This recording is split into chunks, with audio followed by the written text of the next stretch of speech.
저는 지인들로부터 자주 상담을 요청받습니다. 어떤 분은 자녀 학업 성적 부진을 이유로, 또 어떤 분은 맞벌이 부부인데 주말에 함께 하기로 계획을 잔뜩 세워 놓았는데요. 남편 또는 아내가 피곤하다는 이유로 다음 주로 미루자고 한다고 합니다. 여러분 같으면 어떻게 하시겠습니까? 30대에는 온라인 마케팅 회사를 만들었는데요. 그래서 제가 북경에 지사를 만들고자 출장을 갔는데요. 어느 날 갑자기 서울에서 긴급한 전화를 받았습니다. 마케팅을 담당하는 프로그램 직원 하나가 실수를 저질러서 큰 손실을 입게 되었다는 겁니다. 담당 임원이 이 상황을 잘 수습한 후에 제게 물어왔습니다. 작은 실수였으나 회사에 큰 손실을 끼쳤는데 이 직원을 어떻게 처리하면 되겠습니까? 제가 생각해 보니 과연 이 직원이 고의로 그런 것도 아니고 작은 실수가 빚어낸 이 결과가 크다 하지만 과연 처벌해야 될 것인가 고민을 하게 되어졌습니다. 세상사를 살다 보면은 상대방의 크고 작은 잘못으로 인해서 곤혹스러울 때가 많은데요. 그래서 저는 평소에 고전과 역사를 공부하면서 이럴 때는 어떻게 하십니까? 라는 생각이 들어서 어려운 상황들을 고전에 물어보곤 합니다.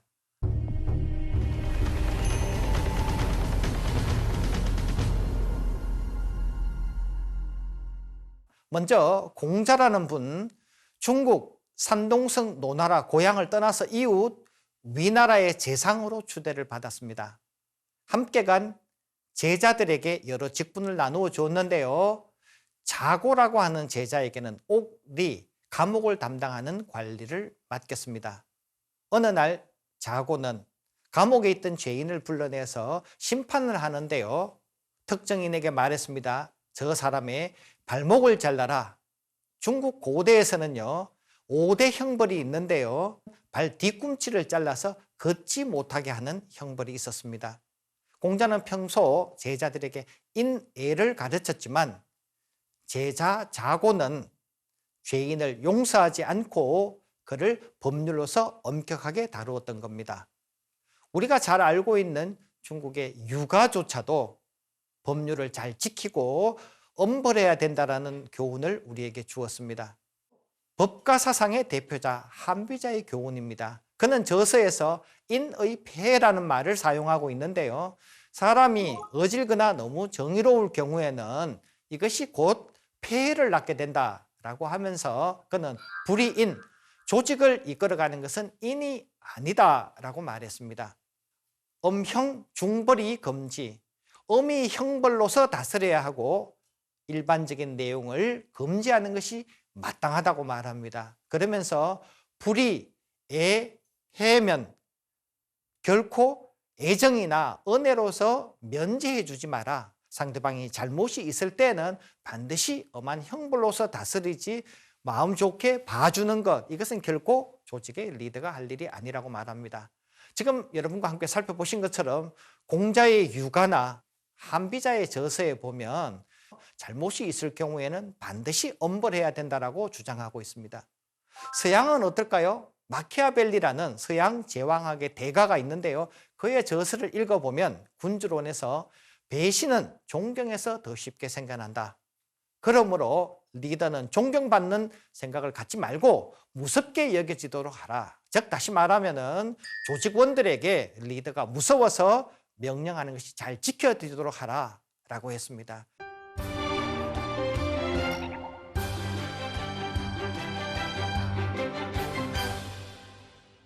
자, 그런데 이렇게 엄격하기만 하면 항상 조직이 잘 이끌어지고 성공을 했을까요? 반대 사례는 없을까 궁금했습니다. 중국을 최초로 통일한 진시황은 중국 서안을 수도로 삼고 북쪽에 만리장성을 쌓았습니다. 그는 변방 만리장성을 지키기 위해서 국민들에게 지정한 날에 와서 보초를 서게 했습니다. 그런데 사마천의 사기를 읽어보면 진성회대우, 진성이라는 사람이 큰 비를 만났다. 그래서 그런지 불통실기, 도로가 통과될 수 없어서 자기가 정해진 그 기한 내로 갈 수가 없었다. 그런데 법에 따르면 그는 법 당참, 마땅히 참수, 목이 잘릴 운명에 놓였다는 겁니다. 진성은 오광과 함께 생각해 봤습니다. 내가 기한 내에 갈 수 없는데 가본들 무슨 소용이 있겠는가? 그래, 이참에 우리가 봉기 한번 해보자. 왕후장성의 씨가 따로 있느냐라는 얘기를 말하고서는 그들이 국가를 만들겠다라고 봉기했던 겁니다. 자, 그런데 진시황은 법치로서 일어났고 법치로서 세상을 전체 이 춘추 전국 시대에 550년을 마감하고 중국 최초의 시작되는 황제가 되었다. 시황제라고 불리웠는데요. 그는 결국 법치 때문에 망하게 되어졌다는 겁니다. 중국 제자백과 공자도 한비자도 법을 엄격하게 다루어라 말했는데 진시황이 법으로 성공했다가 망했다는 것은 도대체 무슨 이유입니까? 그러면은 법치를 하라는 겁니까? 하지 말라는 겁니까? 이렇게 다시 우리가 질문을 만나게 되어집니다. 자, 이 답을 춘추좌전이라는 책에서 만날 수 있습니다. 좌군명이라는 분은 자기 저서에서 정나라 정자산의 입을 빌려서 다음과 같은 고사성어를 남겼습니다. 관맹상제, 관, 너그러움, 맹, 사나움입니다.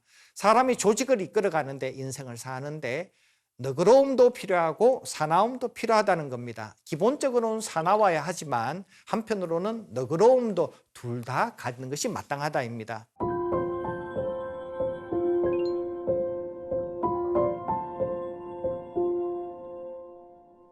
그럼 언제 너그럽고 언제 사나워야 할까요? 그래서 사례들을 다시 찾아보게 됩니다. 제갈공명의 일화입니다. 제갈공명은 총나라의 성상이 되고 나서 유비가 죽은 후에 출사표를 쓰고 북쪽에 있던 조조의 위나라를 쳐들어가게 됩니다. 이때 유비는 죽고 없었고요. 그의 아들 조비가 황제였는데요. 북쪽으로 정벌을 했다 해서 제1차 북벌이라고 합니다. 그는 군대를 이끌고서 어렵게 위나라 저 북쪽을 쳐들어갔는데요. 전투 요청지였던 가정이라고 하는 곳에 마속을 배치하게 됩니다. 그리고 작전을 일러줬습니다. 가정에 가면 이렇게 방비하라.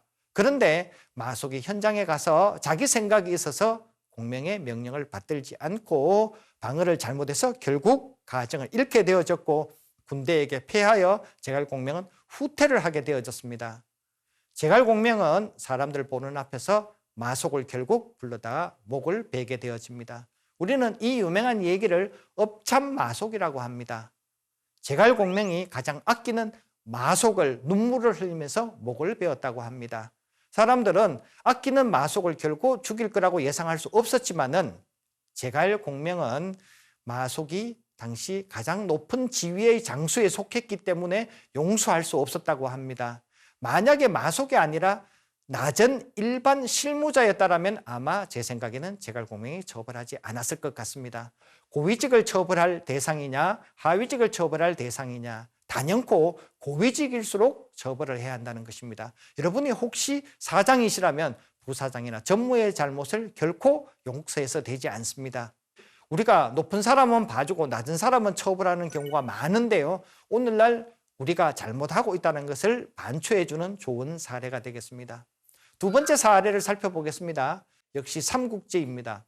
조조가 북쪽에 위나라를 만들기 전에 이제 최대의 라이벌이었던 원소가 한바탕 싸움을 하게 되어졌습니다.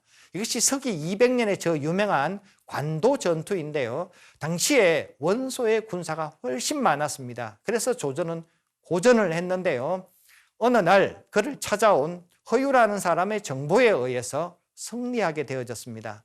조조는 천신만고 끝에 원소를 무찌르고 그의 막사로 들어갔더니 먼저 온 부하 한 명이 편지를 꺼내면서 놀랄만한 얘기를 합니다. 원소의 막사에서 우리 장수 중에서 이렇게 내통한 사람이 여러 명 있습니다. 이 편지에 보면 우리 정보가 흘러가고 있는데요. 이 사람들을 제가 다 색출해 올까요? 조조가 말했습니다. 야, 나는 누군지 알고 싶지 않다. 왜냐하면은 나라도 우리가 패전할 가능성이 높은 지금 상황에서 내 목숨을 구제하고 싶다라면은 한편 한 줄 쓰는 게 아니라 두 줄 쓸 수도 있다는 거죠. 다시 말하면은 원소에게 좀 잘 보이고 싶은 마음이 있는 것이 인지상정이라는 겁니다. 조조는 결국 그 편지의 주인공을 알고 싶어 하지 않으면서 결국 불태우게 했습니다. 자, 이 얘기를 들어보면 우리가 깜짝 놀랄 만한 지혜를 얻게 되어집니다. 조조는 작은 잘못을 가진 사람들은 많이 처벌하였는데요. 큰 잘못을 했던 바로 이 내통한 장수에 대해서는 용서했던 겁니다. 주변에 여러분들 크게 실수한 상대방에 대해서는 관용을 베풀라는 지혜를 조조로부터 배우면 좋을 것 같습니다. 조조는 작은 잘못은 결코 보초가 실수를 한다면 용서하지 않아야 되지만 이런 큰 실수는 그는 눈 질끔 감고 용서했던 겁니다. 제가 앞서 말씀드렸던 저희 회사의 직원 하나가 작은 실수를 해서 큰 손실을 입게 된 경우를 말씀드렸습니다. 이때 제가 중국에서 우리 임원에게 얘기했습니다. 그냥 그 직원을 그대로 용서하고 이번에 한번 봐주십시오. 훗날 제가 귀국하고 얘기를 듣자 하니 직원들이 말했습니다. 회사에서 그를 큰 관용을 베풀어줘서 너무 감사합니다. 그러니까 이런 회사를 위해서 열심히 일하겠다고 그들이 다짐했다고 합니다. 저는 다시 한번 조조에게 감사한 마음이 들었습니다. 상대가 큰 실수를 했을 때는 관용을 베풀어야 된다라는 것이 제 머릿속에 남았습니다. 여러분에게 처음 시작하면서 어떤 분이 학업 성적 부진을 이유로 저에게 우리 아들을 크게 혼내야 할까요? 아니면은 관용으로 용서해야 합니까? 라고 물어왔다 얘기 드렸습니다. 여러분 같으면 어떻게 하시겠습니까? 앞서 우리가 살펴본 것처럼 학업 성진의 부진, 이 어린아이에게는 어떤 일이 될까요? 매우 큰 일이 되겠습니다. 그런데 오히려 부모님이 이 성적표를 보고도 모른 채 특별히 질책하지 않으면 어린아이는 심리적으로 부모님 눈치를 보면서 자기 방에서 한동안 열심히 공부를 한다고 합니다.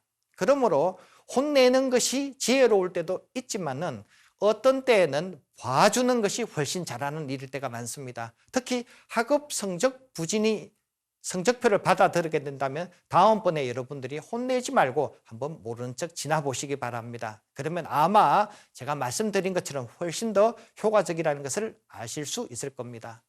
대신에 이 아이가 방 정리를 하지 않고 불량하다면 이런 경우는 관용을 베풀까요? 혼을 낼까요? 네, 쉽게 답을 찾으셨죠? 혼을 내야 합니다. 작은 일에 잘못 습관이 들면 버릇 여든 갈 수 있습니다. 방 정리를 잘하는 것은 모든 생활의 기초가 되기 때문에 작은 일이기 때문에 결코 용서해서는 안 되는 일인 것입니다. 자, 이번에는 부부관계 문제를 한번 보겠습니다. 어떤 분이 말하기를 앞서 맞벌이 부부로서 주말에 함께 산책을 하기로 약속을 했는데 피곤하다는 이유로 다음 주에 하지 뭐 이렇게 할 경우에 어떻게 할까요? 네, 결코 용서해서는 안 됩니다. 왜냐하면 그렇게 되면 또 다음이 되면 또 다음이 되는 겁니다. 따끔하게 질책을 해야 되겠죠. 당신은 자기 입으로 약속한 다음에 주말이 돼서 이렇게 하면 어떻게 하자는 거냐. 일깨워서 함께 산책을 꼭 나가야 합니다. 어느 날 남편이 술을 잘 마시지 않는데 음주를 하고 과음한 채 귀가를 했습니다. 이때 어떻게 하면 좋을까 상담을 받았습니다. 여러분 생각에는 어떠십니까? 술을 과음하고 술을 안 먹던 분이 밤늦게 귀가를 했습니다. 정말 마음 같아서는 아주 심한 말을 해주고 싶죠?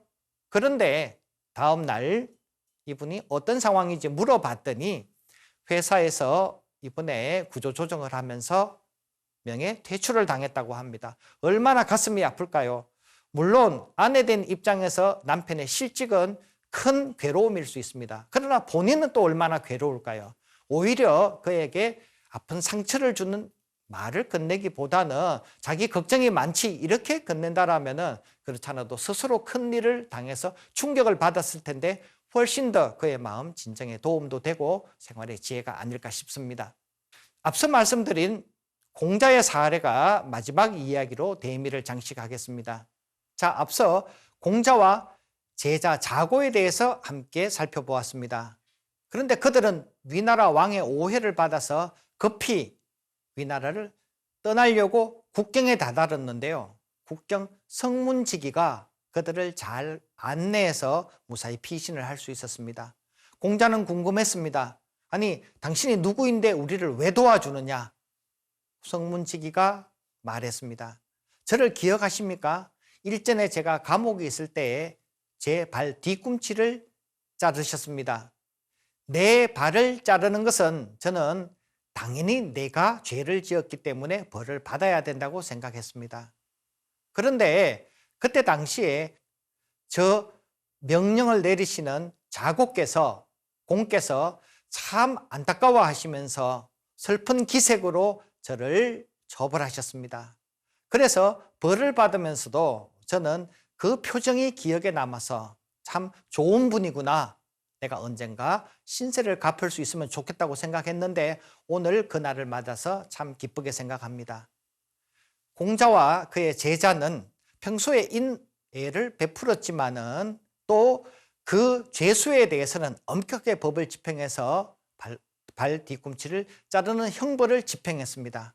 그러나 그들은 따뜻한 마음이 있었고 그 마음이 그 법 집행을 받는 사람에게 전달되어졌기 때문에 아름다운 사례를 남기게 된 것입니다. 우리가 오늘 여러분과 함께 법을 엄격하게, 룰을 엄격하게 가정이나 조직에서 집행해야 된다는 것을 살펴보셨습니다.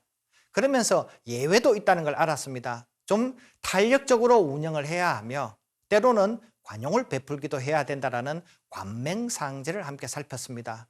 비록 사납게 처벌을 하더라도 항상 따뜻한 마음으로 상대를 대해야 된다는 거 잊지 말으시기 바랍니다. 오늘 강의를 마치겠습니다.